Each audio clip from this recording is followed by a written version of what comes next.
Good evening. I'm going to go ahead and call the February 22nd, 2024 meeting of the Citrus Heights City Council to order. If you please join me, stand and join me, and I'd like to ask the Honorable Colonel Ryan Jones to lead us in the flag salute. Please join me in pledging allegiance to our flag.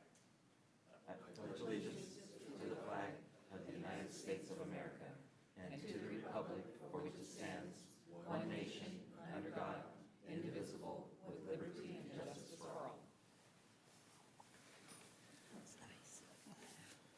Next item, please. The next item is roll call. Councilmember Lopez Taff. Here. Councilmember Middleton. Here. Councilmember Schaefer. Here. Vice Mayor Karpinski Costa. Present. And Mayor Daniels. Here. Next item, please. This meeting of the Citrus Heights City Council is cablecast live on Metro Cable 14, the local government affairs channel on the Comcast Consolidated Communications and AT&T Uverse cable systems. This meeting is closed captioned and live streamed at citrusheights.net. Today's meeting replays Monday, February 26th at 9 a.m. on Channel 14. This meeting can also be viewed on the city's YouTube channel. All right. Next item, please. Next item is approval of agenda. Move approval. Second. Been moved by Councilmember Middleton, seconded by Councilmember Schaefer. Any questions or comments about the motion? All those in favor say aye. Aye. All those opposed, no. Passes. Next item, please. Next item is public comment. If members of the audience wish to address the council during the meeting, please fill out a speaker identification sheet and give it to myself, acting clerk.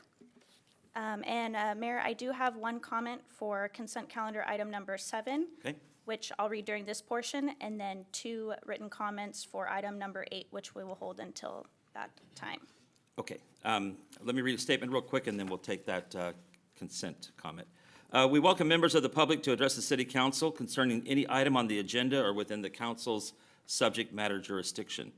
We ask each speaker to limit their comments to 5 minutes each. As the mayor, I have the discretion to reduce the allotted time. We have a countdown display of the allotted time, and it will flash red at the end of the allotted time. Also, consistent with the Brown Act, the council is prohibited from engaging in a discussion or taking action on any item not appearing on the agenda. And then you're going to read the comment now for the consent item? Yes. This written public comment was submitted by Rick Hodgkins for item number 7. I have a comment and then a question. My comment is, I don't know if Citrus Heights actually supports or does not support inclusionary housing. If the award for funding is received, will it allow us to be in support of inclusionary housing? I know that besides Hidden Oaks, Sunrise Point, the Oaks at Stock Ranch, that which is for seniors, and Arborel, that which is where I reside, I do not know if any other affordable housing units, as things changed ever since I made Citrus Heights my home 23 years ago. Thank you. And that concludes the public comment. All right. Next item, please. The next item is comments by council members and regional board updates. Okay, start with Councilmember Middleton. Very brief updates. Thank you, Mayor. One, I survived the 13-year-old. I'm still here. And I also made it to the chamber luncheon where we learned about, keeping your business safe from people who want to steal your money. And that was really interesting because a lot of that stuff I would have never thought of. And I really want to encourage folks to come out to the chamber luncheons because there's a lot of interesting topics that, can really help you in your business. And that's it. Thank you very much. Councilmember Lopez Taff. Thank you very much, Mayor. Just a few items. I did attend the half-day workshop for Neighborhood Engagement Community Workshop and met with my neighborhood area leadership, and that was really a great time to think of different ideas, think about how we can use our gifts and interests to benefit our community. That was really a nice time to just talk casually about those ideas. I also attended the Rotary Crab Feed on the 10th, and I am very, very happy to announce openly in this forum that we now have a new executive director hired for the Citrus Heights Chamber of Commerce. Sherry Merrick will be beginning Monday, March 4th. So excited to welcome her. Thank you very much. Councilmember Schaefer. Thank you, Mayor. So, wasn't terribly busy this last couple of weeks. So right after the council meeting on the 8th, I went on the 9th to the ceremony opening Fill the Boot. I did not hear how successful that particular weekend was. I hope it was quite successful. It was great to meet the firefighters over there.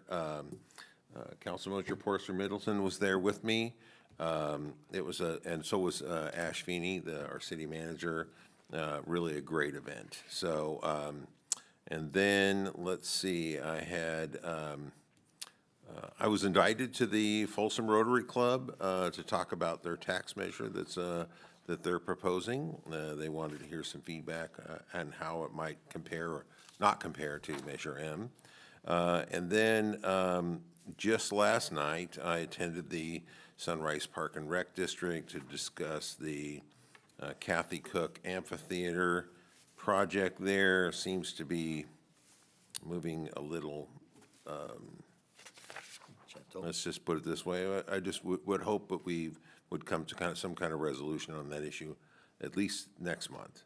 So, and then I neglected to say I had a great, wonderful experience, and we're going to be reviewing that as well. We had Dr. Jana Karpinski-Costa and I sat on the Finance Committee. We had a Finance Committee meeting on the 16th. It was great. It was really a wonderful report. Thank you very much for all of your hard work there. So I look forward to moving forward and improving this. That's it. Thank you, sir. Vice Mayor Karpinski-Costa. Okay. So PSA time, to update you on mosquitoes. But, besides doing mosquitoes, we do ticks. We flag ticks. You kind of lay a little sheet over the tick areas, and the ticks glom onto them, and then we test the ticks for the organism that carries Lyme disease. So in the wintertime, ticks are big from November to May, and that's when the mosquitoes start becoming our main focus. So we started our tick flagging, and we have 20 sites that we do on a regular basis. And over the last 2 months, we found 18 of the 20 sites had ticks. And of those 18, there were 293 ticks. They divvy them up into 5 ticks in a pool, and then they test the pool. So we ended up with 75 pools. 5 of those pools were positive. So the ones that are mainly around that we know about is like Mississippi Bar. A lot of people like to go down there with their dogs. Not good. If the thing you do is with your dog is you check for ticks, check your dog for ticks, and then pull it out with tweezers. The tick has to be on the dog for about a day before it really infects the dog. So if you get it out pretty quickly, the day it gets it, you're better off. Also remind heartworm. Heartworm, the mosquito lives in tree holes. You can't drain a tree hole. So the best thing to do is to have your dog on heartworm prevention. See your veterinarian. And that was mosquito meeting. Sewer meeting. So a couple of things updated on there. At the last meeting, we approved a contract to build a biogeneration facility, which will generate enough heat and electricity to operate in 2026, it'll be done, and we get 60% of our power and heat, I think, to offset. The cost of the facility is $144 million. In the end, we have savings, which will be passed on to you, the consumer. So they hope to start in October, finish by end of 2026. The American Society of Civil Engineers has selected our ECHO project as one of 11 finalists for Outstanding Civil Engineering Achievement Award. This is like the Oscars in civil engineering. So it's an honor. It's a black tie event in Florida.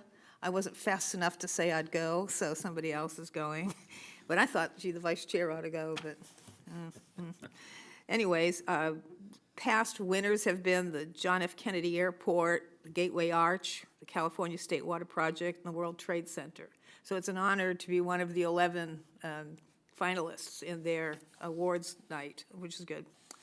I went to the park board with our mayor and Tim, And I want to thank Thomas Spencer for videotaping it, because Bill Cook has been ill, and so we were hoping that Bill would be able to catch the meeting with Thomas taping it, but I don't know that Bill's going to hear anything, because we couldn't hear anything sitting in the room. It's like their microphones are just desk ornaments, and so other than the chair, we couldn't hear much of the conversation. The project, if I had something nice to say about what happened last night, I would, but I'll just leave it there. The pit count, somebody asked about our point in time. I got to read this. This is something that I thought this was. So I was looking for the pit count. You know, we did the point in time homeless count. So I went on the website and it said, oh, the pit count's done. And so I clicked on it, and it was like the numbers from 2 years ago. So I emailed her and I says, well, where would I find a link to the result of the pit count?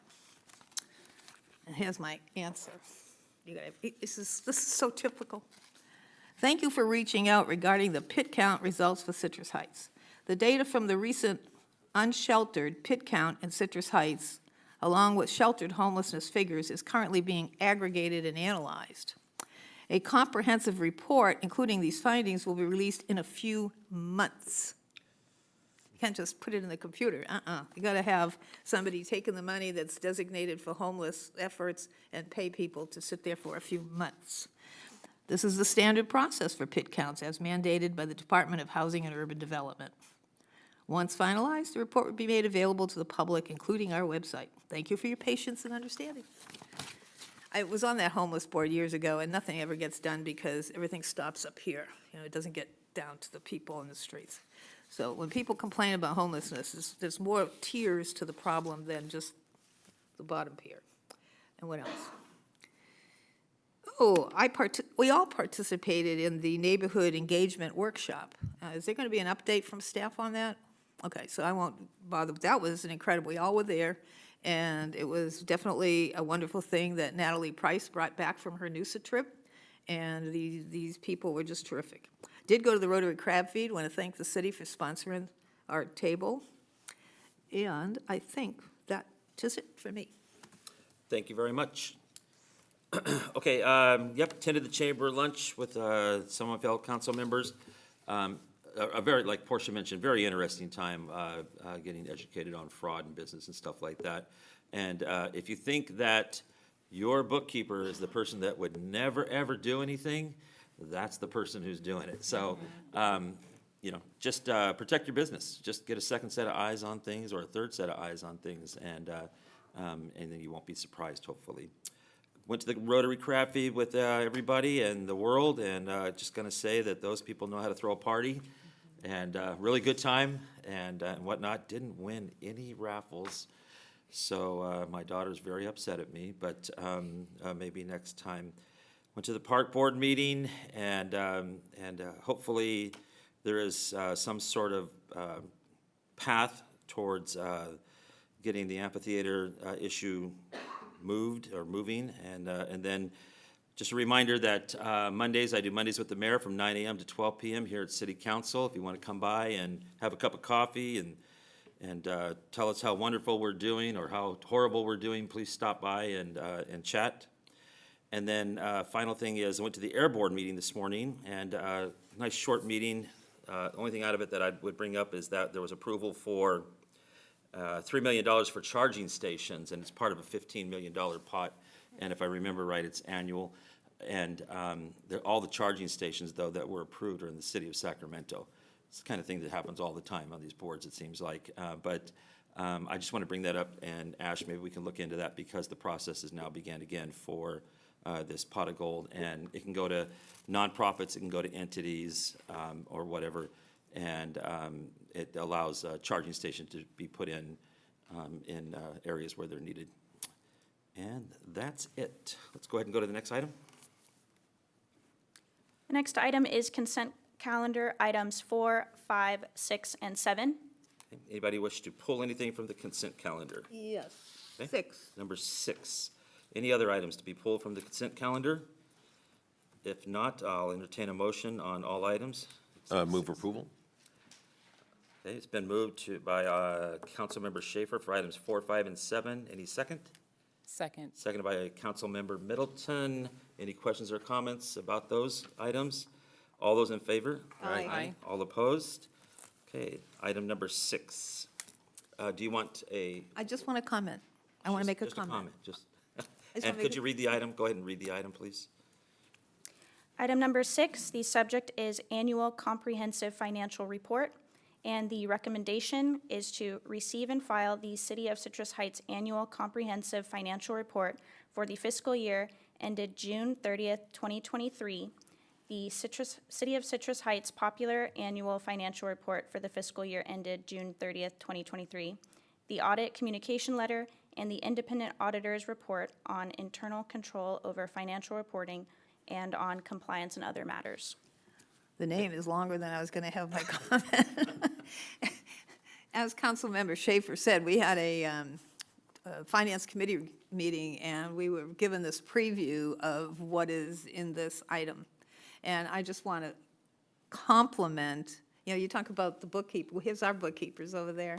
And Alberto and Susan are just incredible at doing this job. I mean, I'm not a numbers person, but I urge the public to either download it from the website, the city's website under agendas, and it would be item 6, or hopefully there's some available to you, this is it. This is the Popular Annual Report. It is so readable, even for a person who's challenged by numbers, but it's a wonderful pictures of Citrus Heights, easy to read. You can see our budget, you can see where the money comes from, where the money goes, and you can see what happens to that $1 of property tax, how it's divvied up to all the different pots it goes to. There's lots of information, it's readable, it's skinny, it's nice. And I just want to thank staff because it's just impressive. I was almost in tears when I took it home. I went, oh, this is so cool. So anyway, that's nice.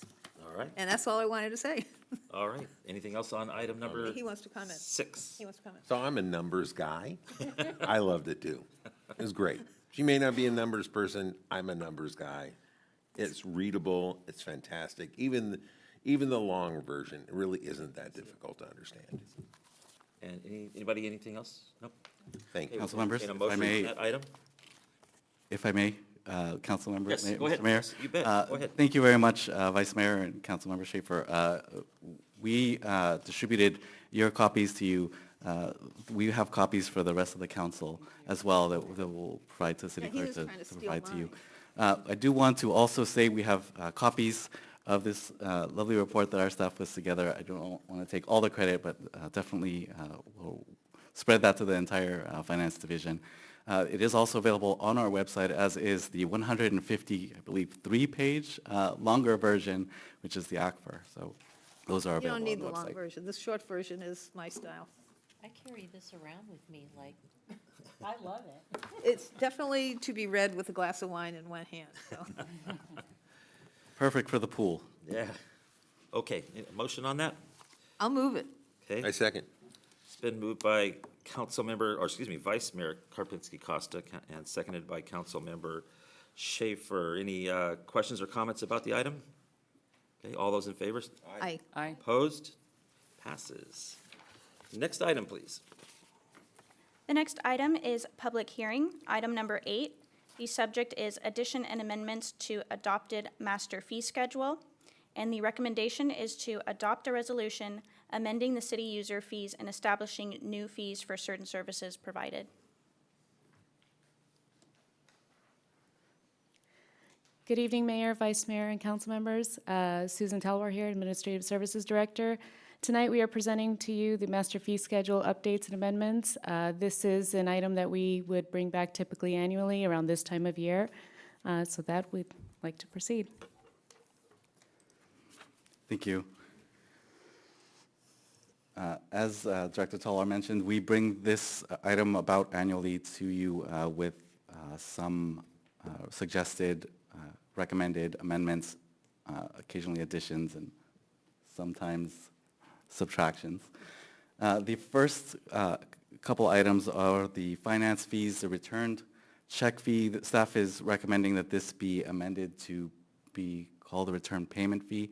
As council can imagine, there's a lot more electronic payments being received by the city versus just checks. So renaming this fee to a return payment fee would more accurately reflect what the city is responding to when we have return payments. The next item is the altered animals charges. So on the October 12th council meeting, council received a public comment requesting that staff take a look at adding dogs to the lifetime registration for altered and microchipped animals. So staff has completed an analysis, and the processing time is comparable to that of altered and microchipped cats. So it does justify adding dogs to this fee. The next items are new for the master fee schedule. Staff is recommending the adoption of a late fee and a rescheduling fee for our annual rental housing stock. These are cost recovery fees, so they would cover the costs, the administrative costs of staff having to work with folks who are late on their registrations or payments, and also on rescheduling an inspection visit. The final item is a deposit for state housing incentive projects. So the state legislature has passed quite a few newer laws in the last few years that have to do with incentivizing new housing. So when a project is submitted to the city for review, staff is unable to determine, based on the size of a project, the time necessary to analyze these projects could vary. Therefore, instead of a flat fee, staff is recommending a deposit, which staff would draw from when they are working on this project. At the conclusion of the project, either additional monies to cover the additional costs if it exceeds the deposit would be requested, or if a refund is due, then that would be provided.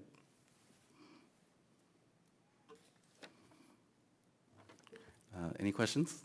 Yep, go ahead, Councilmember Tapp. Yeah, just a clarifying question. If you can tell me what, okay, we're here. What is a housing stock fee?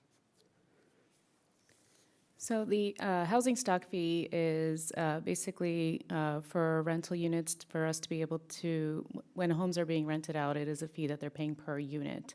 And that is basically an inspection fee for us to be able to maintain the homes in the area, make sure that they are up to standard and code, or sometimes you can see that tenants or owners, property owners, maybe neglect the property. And it's basically to keep the city and the homes in it clean, so to speak.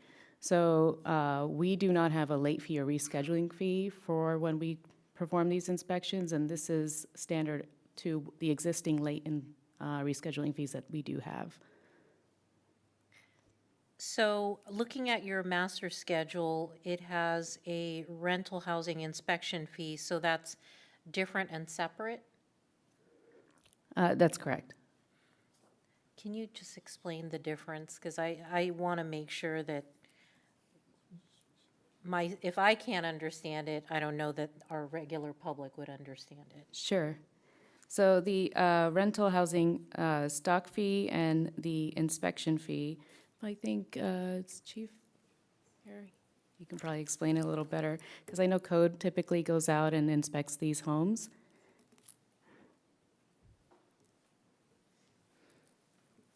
Thank you.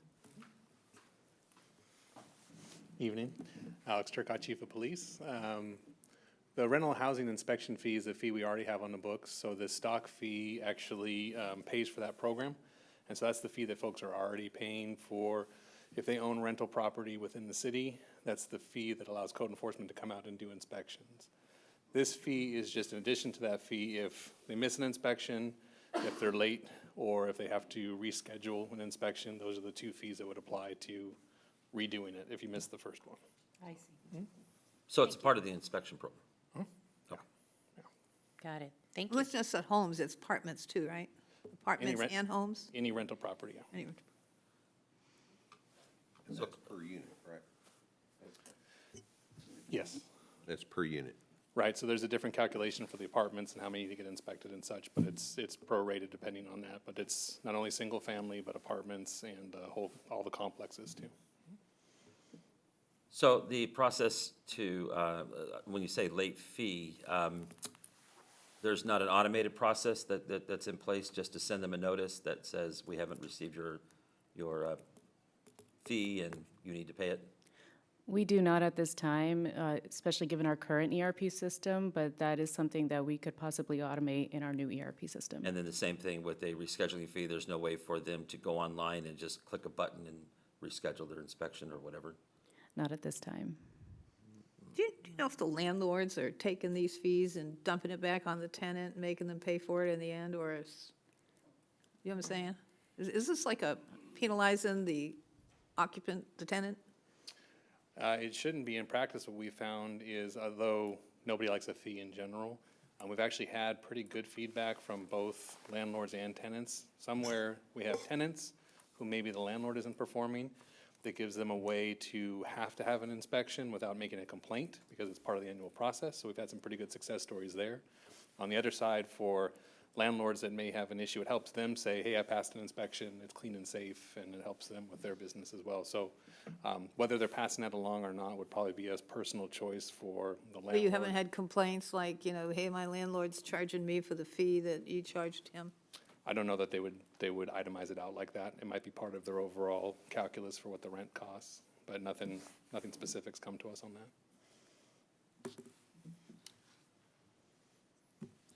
Okay, thank you. If I may, Mayor, I'll just add too, on these fees, like the late fee and the rescheduling fee, this is fees to recover costs that staff is taking away to deal with processing notices for folks that are late or having to reschedule appointments. And it takes them time away from doing other activities. In this way, we're able to recover that. So John Q. And I Public understand isn't that. subsidizing I'm just it. kind of amazed that it's not automated. I mean, you know, if I don't pay my credit card, you know, there's not a little old lady in a basement somewhere going like, you know, they're just gonna attach a fee on it and charge me an extra fee because I'm late. So I don't know if we're moving in that direction, hopefully, or something, but it would sure seem to me that should be automated. Yeah. With this new ERP system that our finance and administrative services team is spending so much time immersed in right now, that the council approved to do things like that for the future, we are hopeful that there will be tools like that, and we're confident that that we'll be able to deploy that in the future, but we don't have those capabilities right now. And if we find that that system is so automated, if you will, and easy to administer, then of course we can revisit this any given year as well. Okay, and then I'd like to see us drop that fee on the senior citizen discount rate. I'd like to see it be zero, but I don't know if the other council members feel inclined to support maybe a reduction in that. A lot of senior citizens on fixed incomes, cost of living is just killing them already. And, you know, if they're trying to decide between food and licensing their dog, they're not gonna license their dog. So, I don't know how the rest of the council feels about that, but I think we ought to. Well, I'm 62 years and older and senior, and so I would support that, disclosing that I would benefit from it. Well, I'm not a senior citizen, nor do I own a dog, but I would support that as well. So when you say support, are we talking about no fee? I'm not saying no fee, I'm saying maybe Yeah, like it a should be reduced. $25 fee, something Yeah, to it should kind be of, something to get them in the books, get them in this computer, so we know that they have. what's the lowest we can go? I feel like we're on like, let's make a deal. I'll offer 20, how's that? 20? No, you want it to be odd, so you want it to be like 23, Right. Why would I want it to be because odd? all the numbers And it's are between 7s 25, and what I 9s. suggested, so. Okay, $21. Okay. Can we do that? I City defer attorney? to our city attorney to make. Can we do that? This all feeds into revenue that we cover cost of service administration. So these fees are being recommended to recover cost. So basically, the animal control program does have a cost to administer that program. These fees feed into that. So if we're taking revenue away from the program, then are we gonna But the- revisit how but we we have do to mail our services? fees to Texas, so we don't even have staff to process our fees. Well, If, look, let me just If I say may this in add. regards to that last comment. I respect that totally, but also I'm fully aware of the fact that we're sitting on millions of dollars. Not that we're not looking to spend millions of dollars on other things, but again, I'm going to go back to the fact that we're talking about senior citizens who are on fixed incomes, a lot of them, if not most of them, and the cost of living is outrageous right now, and they're making decisions on whether to eat or do other things. And licensing your dog is not going to be up there with something they're going to want to do if they don't have those funds. The only thing I would add for consideration on that is, as a new fee, this is lifetime, so they don't have to incur a cost annually like they currently do, so that's just another factor of trying to save some money in the long run. Can I offer, can we, I'd like to know what the costs associated with reducing this $57 to $21. I'd like to know what the real number is in cost. But I think that what I would suggest is we pass this for now and come back and revisit the possibility of doing the senior discount rate at a future date when we have all the information we need to make a decision. I think the normal rate, if you didn't have a lifetime, the senior rate for an altered dog or cat for 1 year is, what, $10? So basically, they're registering for 5.5 years. so, that's correct. It's $11 for a 1 year, 22 for a 2 year, and 29 for a 3 year. So it's 29 for 3 years, so making that 21 isn't good. You'd have to be at least a little more than the 3-year cost, right? Well, you don't have to. You said have to. Well, I mean, if You don't you're- have to at all. Again, I really feel like we're talking about a pot of gold that is not that big to the city's success, but could be a difference to somebody else. And I'm still firm on, I'd like to see us drop it, and to me, 21's reasonable. And in the end, it is the discretion or the will of the council, how you want to come. You just can't go in excess of a cost to the city, but we're not at that point. Yeah, I mean, it is, as the city attorney said, it's ultimately the pleasure of the council, but just I want a full disclosure, this is how we pay for services. Right. And then I'm going to ask about the housing incentive project thing. How's that, the $5,000, how does that compare to what we typically see maybe in fees that somebody may incur in that? And are we talking about, it says state housing incentive program, are we talking about new housing? Are we talking about remodeling? What level of housing are we talking about? ADUs? All that?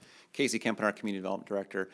So as the council has seen several times, we've talked about the plethora of laws the state's passed that mandate certain housing products, housing in commercial zones, for example. And they each have their own unique set of application criteria and processes. We haven't had any of those yet, but we want to be prepared in case we do. We want to be able to recoup our costs for that. We do have some existing planning fees that are a $5,000 deposit and is a time and materials basis, and so that's what we're recommending right now because it'd be consistent across the board for our planning fees that we do time and materials. Other jurisdictions can do a flat fee, but in order to charge a flat fee, you'd have to do a fee study. It gets a little bit more complicated, and just since we don't have a track record of doing this, we recommend the time and materials basis. So for clarification, this is just like a retainer? This is Correct. essentially that this is a fund that gets drawn on, that when staff invests a certain amount of time, that gets this 5,000 gets drawn down. If staff finishes their work and they've only accumulated $2,300, $2,700 goes back to the applicant. That's correct. I think I have a pretty good handle on this, and it seems when we start talking about the cost of doing an ADU or cost of doing a project, this is pretty. This is just when if housing comes in, like, Just if it's a Into state, a one of commercial those state, zone. yeah, just if it's one of the state laws, we have our own fees for For example, for an apartment that's not using one of these would be a designer review permit, and we have our own set fee because we have a good handle on what that costs. This is Okay. a little bit unique. It's got a different process, so we wanted to make sure that They we. don't have to pay a zoning change, right? If No, they yeah, go- the state would, So they there's no save zone that. change for that, yeah. And just to clarify, would it go towards remodeling homes and stuff like that? No, it's only for the state-sponsored, generally multifamily apartment projects that have an affordable component. Okay. Thank you, Casey. Thank you. Any other questions or comments? It is a public hearing, so I'm going to go ahead and open the public hearing. Anybody wishing to speak on this, please come forward. Any comment cards? I do not have any speaker sheets, Mayor, but I do have 2 written comments that I will read. Go ahead. The first is from Stephanie Walsh, and she states, "Please make it clear that there is a waiver process available if family is renting to family. This would have been helpful for me to know prior to a couple of years of me paying this fee and going through inspection. The inspection was clearly a valuable waste of time and resource." That concludes that comment. And another comment was submitted by Rick Hodgkins. He states, "I realize this is for the licensing and licensure of pets, but service animals are not considered pets under the ADA American with Disabilities Act. Now, once a service animal, particularly a dog, retires, that's a completely different story. So will this apply to service animals, guide dogs, or signal dogs? Thank you." Any others? Hearing none, I'll close the public hearing. Okay, any other questions, comments for staff? Motions? What are we going to do with just do what Tim says and just pass it and then worry about it another time? Depends on who makes the motion, I guess. Yes, I move that we accept a resolution, the City Council of City of Citrus Heights, California, amending the city user fees and establishing new fees for certain services provided. That's, I'll second that with the caveat that let's look into some senior discount on that number, just get a better number, if that's doable. Okay, That's a motion with the caveat. just a motion with the caveat. it's a motion and a second. Okay, we have a motion by Councilmember Schaefer and seconded by Vice Mayor Karpinski Costa. Any questions or comments about the motion? Let's do a roll call vote. Councilmember Lopez Taff, Yes. Councilmember Middleton, Yes. Councilmember Schaefer, Yes. Vice Mayor Karpinski Costa, Yes. and Mayor Daniels. Aye. Next item, please. The next item is regular calendar, item number 9. Subject is fiscal year 2023-2024 mid-year budget adjustment and financial forecast update. And the recommendation is to adopt a resolution approving amendments to the fiscal year 2023-2024 budget. Okay, good evening again. Susan Telwer here, Administrative Services Director. A couple of discussion topics that we're going to run through tonight. We have our fiscal year 23-24 mid-year budget review. So this is a point in time as of January 31st, 2024, so from July 1st to January 31st. We will be reviewing our general fund, the American Rescue Plan Act funds, and then going through the 10-year financial forecast update. So a little bit about our budget calendar. The budget was adopted on May 23rd, 2023, and we are here today on a mid-year review, again, as of January 31st. We're going to be bringing forward some updated revenue and expenditure projections.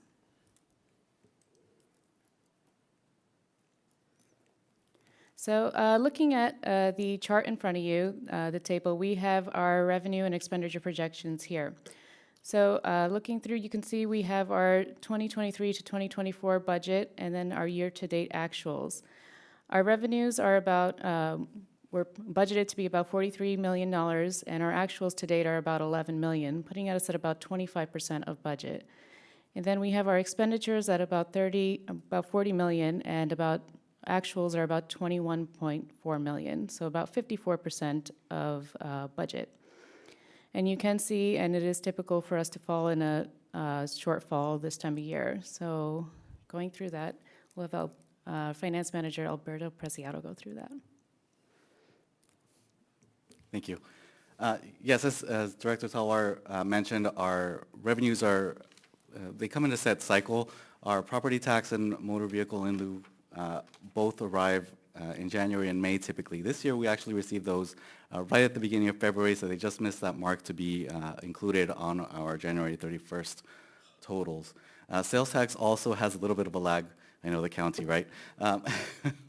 Sales tax is about 2 months behind, so we have, through January 31st, received our allocation as of November 2023. Again, as Director Talwar mentioned, our expenditures are on track with our projections, and as the general fund does typically have a deficit balance this time of year, we do rely on our cash reserves to fund the general fund while the revenue catches up.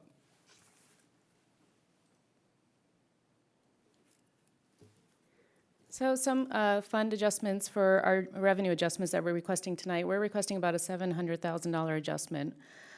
This is mostly attributable to property tax, so we're asking for about $50,000 increase, and that's based upon projections from our consultant on our property tax and what we're anticipating receiving. Sales tax is going down by about $500,000, and mostly due to a combination of decreased gas prices and economic factors influencing buying decisions and business closures. Our motor vehicle and lieu fees are going up about by $70,000, and investment revenue, interest rates are up, so we're seeing a benefit from that, and we're anticipating an additional $1.1 million in interest revenue. For expenditures, we're asking for an additional $128,000, and going down the list within our police department for our post-training, we're asking for an additional $12,000 there, and these are typically reimbursed, but at the rate that we are currently receiving the reimbursement, it might exceed this fiscal year's budget, but we do anticipate receiving those reimbursements. The Recruit Academy, we budgeted for about 4 recruits to go through the academy, and we had about 2 additional recruits that are going through, plus an increase in tuition fees. Our booking fees are up as well, so we're, I mean, that's good. We're out there doing our bookings, and we're seeing significant charges. Also in towing, we have an increase of towing and storage of evidence vehicles. Software, we have about $7,000 there, and that's just normal increase in software costs. Reimbursable expenses, so these are expenditures offset by revenue accounts. We have, like, as an example, vehicle stipends that are reimbursed by task force, the sexual assault exam that is reimbursed by the state. So they will be reimbursed, but we're just upping the expense on that. So there's no fiscal impact on that as well. For canines, we have about $13,000, and the expenditures were inclusive of costs for unforeseen issues with one of the canines. In the Administrative Services Department, we have an education reimbursement increase request. The budget has currently been exhausted, which is a good thing, and we would like to continue to assist staff in their professional development.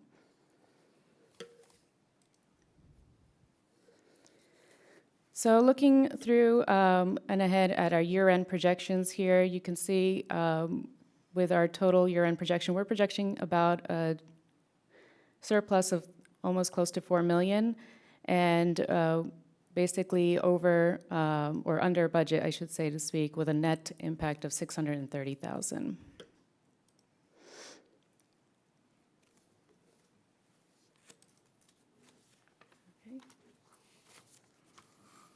Just to summarize our current position with the American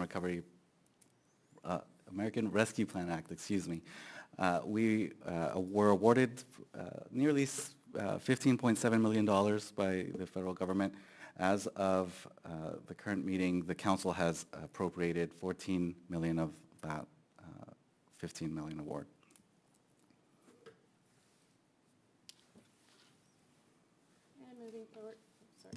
moving forward to our financial forecast. So the purpose of the financial forecast is for us to be able to look out 10 years in advance and ensure that we are fiscally responsible and are planning ahead as we look out, trying to identify any potential issues, and then if there are any issues, what kind of plan that we can take to correct any issues that are out there. So what has changed? We have updated it with the revenue projections that we presented to you here tonight and the expenditure projections as well. And you can see here in this column, it's a little bit shorter version of just to kind of get it fit on the screen. So it's not the full 10 years that's in the staff report, but we are projecting an ending reserve balance of about $25.1 million. And you can, we did include our street repairs and also our Auburn Phase 2 match is also included in there. So with that, we have a recommended action of adopting a resolution tonight of the City of Citrus Heights, California, approving amendments to the fiscal year 23-24 budget, please. Okay, questions or comments? Yes, Councilmember Lopez Tap. I have a question about process. I understand budgets. I don't understand budgets this large, but if you can tell me the reason why we have to ask for a budget adjustment, considering it looks like from all the material that you presented, we're on track. So many agencies do handle it differently. It is a best practice to be able to come to council and ask for these budget adjustments because council is the one who approves and adopts the budget of what we have allocated. If we are going to go over, it's best practice for us to come forward and say, this is what our projections look like, and we need to make some amendments here so that we still are in line overall and keep transparency. Okay, because in my mind, if we have an overage and a change, it would inform our next year's budget, rather than continuing to shift and move so that some of that, I mean, we're a public entity, so it won't get lost per se, but it is not as obvious at the end of the budget year where adjustments were made if we don't keep a running total of how adjustments up and down are done. So I was just curious about that process and how that figures into just how we see the budget year to year. I'm not familiar with adjusting budgets on a personal level or where I work, so this is just an interesting process for me. Thank you, ma'am. Any other questions, comments? Councilmember Schaefer. Thank you. So, in light of the fact that I attended the Folsom Rotary Club discussion about their tax measure, there have been pretty big concerns about the decline in sales tax. Everything I've seen from our sales tax doesn't look like it's in huge decline. Can you give me some sense of what the trend for sales tax looks like right now? So when we did speak to our consultants, who are experts in the area, and most of the state does contract with them, there is some decline. You notice we have about a $500,000 decline that we're projecting here, and they do give us projections for the next 5 years, and that has also been incorporated in the financial forecast, so that we do see a little bit of a shift in there. It's not huge. I mean, it's 500,000. I'd have to, if you give me a moment, I do have the paperwork, and I can pull that up.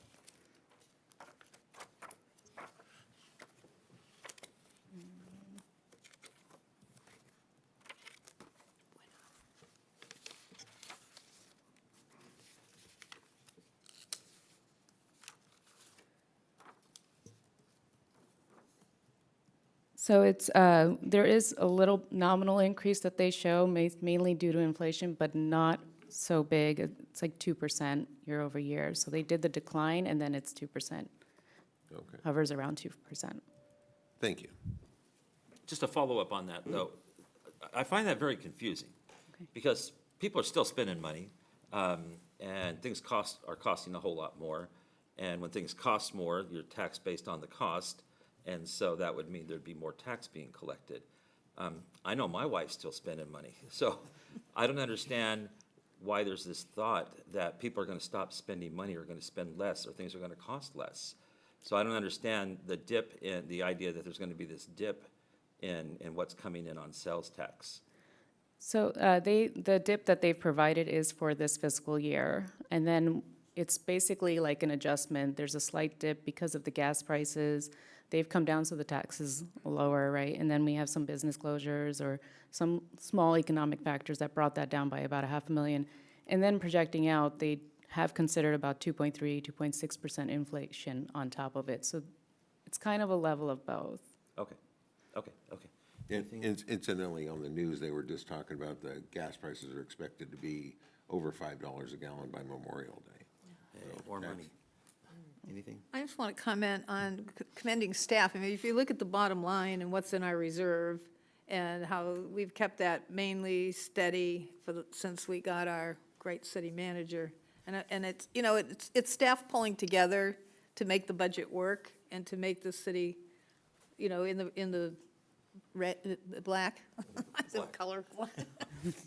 And it's everybody working together because, you know, I'm sure that most of the departments, you know, you kind of want this and you want that and you want to, can we afford it? And so, you know, we kind of grit our teeth on our roads and we, you know, sacrifice some things so that we can have great police department, and we do.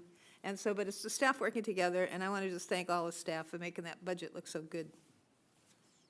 Yeah, be careful, it says evaluation time, you don't wanna, He's doing a good job. he's doing a great job.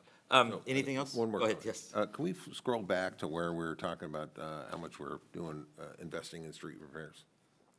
Oh, sure.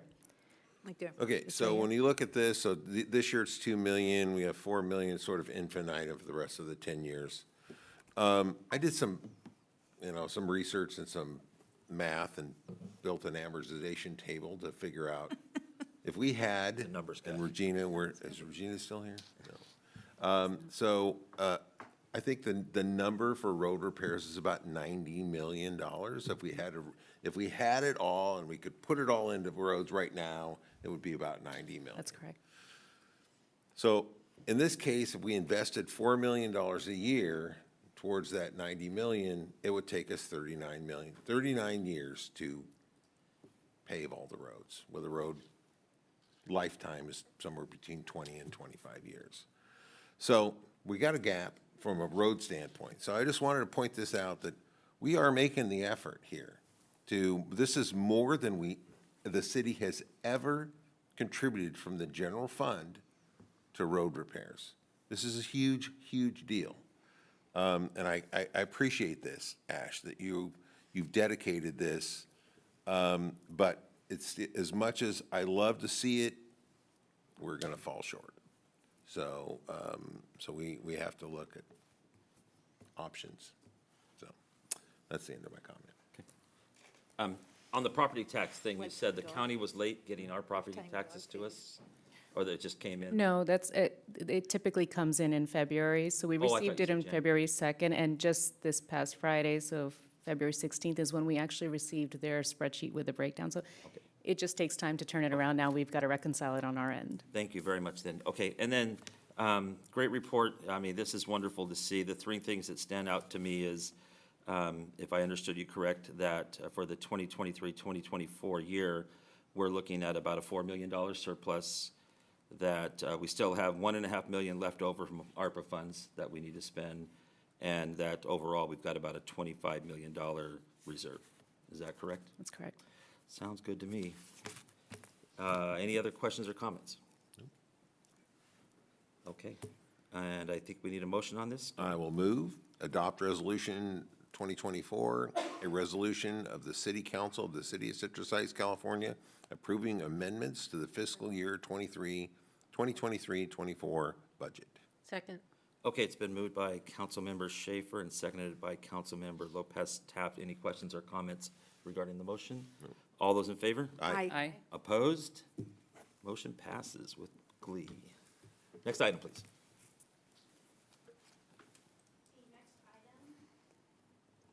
The next item is item number 10. The subject is second reading ordinance amending contract between the Board of Administration of the California Public Employees Retirement System and the City Council of the City of Citrus Heights. And the recommendation is to adopt an ordinance authorizing an amendment to the contract between the City Council of the City of Citrus Heights and the Board of Administration of the California Public Employees Retirement System. So good evening, Susan Teller here, Administrative Services Director. So this is an item that we brought to you last month and is pending from October or late September, so item is in front of you. That was beautiful. Move report. approval. Can I just move Yep, approval? you Okay. can. Any? I second. Okay, it's been moved by Vice Mayor Karpinski Costa, seconded by Councilmember Schaefer. Any questions or comments to the motion? All those in favor? Aye. All those opposed? Motion passes. Next item, please. The next item is department reports, and there are none.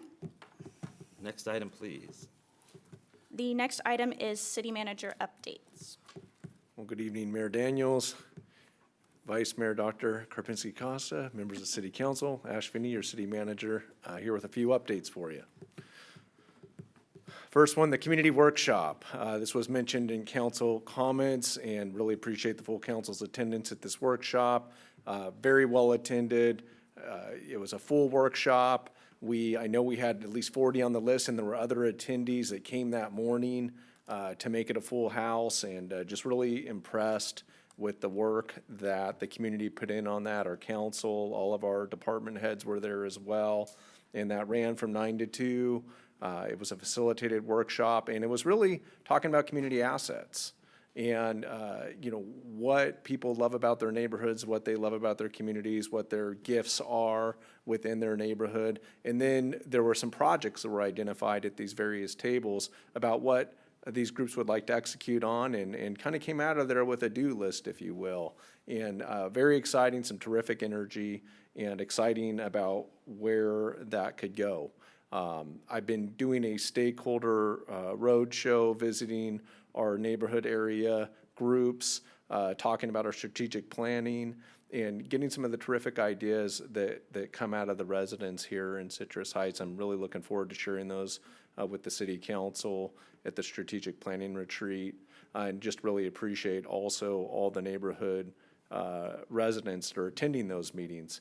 I still have several to go. If I haven't been to your neighborhood and you'd like to share some things with me and our team, I'd love to hear from you. So we have that schedule up on our website for when these next neighborhood area meetings are going to be happening relative to strategic planning. So, but that community workshop definitely helped give some good fodder for those discussions as well.